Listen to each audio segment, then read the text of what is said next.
असं म्हणाल्या की ही सगळी घटना जी आहे माझ्या बाबतीत ते घडलेली नाही, म्हटलं मला त्या घटनेचा अनुभव आला किंवा इतरांकडून मी ते ऐकलेलं आहे. नाही, इतरांकडून ऐकून कसं काय तुम्ही बोलू शकता? इतरांनी जर शेण खाल्ल्याची बातमी दिली तर शेण खाल्ल्याच्या बातमीवर त्या शिक्कामोर्तब करणार आहेत का? नीलम गोरे म्हणजे कुणी गल्लीतली लल्लू पंजू बाई नाहीये. नीलम गोरे पक्षाने ज्यांना 4 वेळाची आमदारकी दिली आणि ज्यांना विधान परिषदेच्या सभापती पदापर्यंत पोहोचवलं, अशा एका महिलेकडून आलेलं वक्तव्य आहे. त्यामुळे त्यांचं वक्तव्य इतकं बेसलेस आणि इतकं बेताल असू शकत नाही.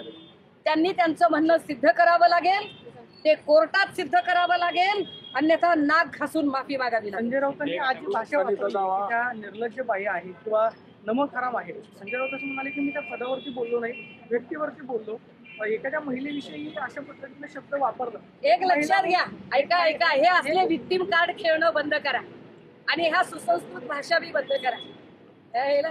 त्या मार्कडवाडीमध्ये गोपीचंद पडळकर आणि सदाभाऊ खोतला जेव्हा पाठवलं आणि पवार साहेबांच्या आजारावर आणि त्यांच्या चेहऱ्यावर अत्यंत गलिच्छ भाषेत टिप्पण्या झाल्या, त्यावेळेला फिदी फिदी हसणारे हेच भाजपाई होते ना. त्यावेळेला सुसंस्कृतता आठवली नाही यांना. सुप्रिया सुळे यांच्याबद्दल भिकारचोड शब्द वापरणाऱ्या अब्दुल सत्ताराला मंत्रिपद देताना तेव्हा सुसंस्कृतता आठवली नाही. पूजा चव्हाणच्या बलात्काराचा आरोप असणाऱ्या संजय राठोडला मंत्रिपद देताना सुसंस्कृतपणा आठवला नाही. सुषमा अंधारेबद्दल अत्यंत गलिच्छ भाषेत बोलणारा वाचा शिवराळ संजय शिरसाट, त्यावेळेला तुम्हाला सुसंस्कृतपणा आठवला नाही. बात निकलेगी तो दूर तलक जाएगा. नीलम गोरे आमचं देणं लागतात.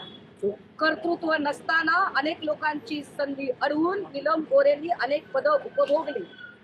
मला अशी वेळ त्यांनी आणू नये की मी पत्रकार परिषद घेऊन भारी बहुजन महासंघापासून, आय रिपीट वन्स अगेन, भारी बहुजन महासंघामध्ये प्रकाश आंबेडकरांच्या सहकारी म्हणून काम करत होत्या तेव्हापासून ते आतापर्यंत त्यांनी काय काय केलं, काय काय नाही केलं, या सगळ्या गोष्टी मला बाहेर काढाव्या लागतील.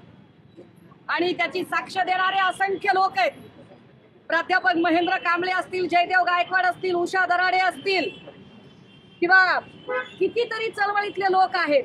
अगदी आमदार पाशा पटेलांचा काल फोन आला. पाशा पटेलांनी म्हणा याला इतकं दिल्यावर कसं काय बाईंनी इतकं बेताल वक्तव्य करावं. म्हणजे कुणालाही हे वक्तव्य पटलेलं नाही, चळवळीतल्या अनेक लोक. त्यामुळे नीलम गोरेंनी बोलताना इथून पुढे थोडासा आपल्या वयाचा, पदाचा आब राखावा. आम्हाला नाहीतर त्याचा विसर पडेल.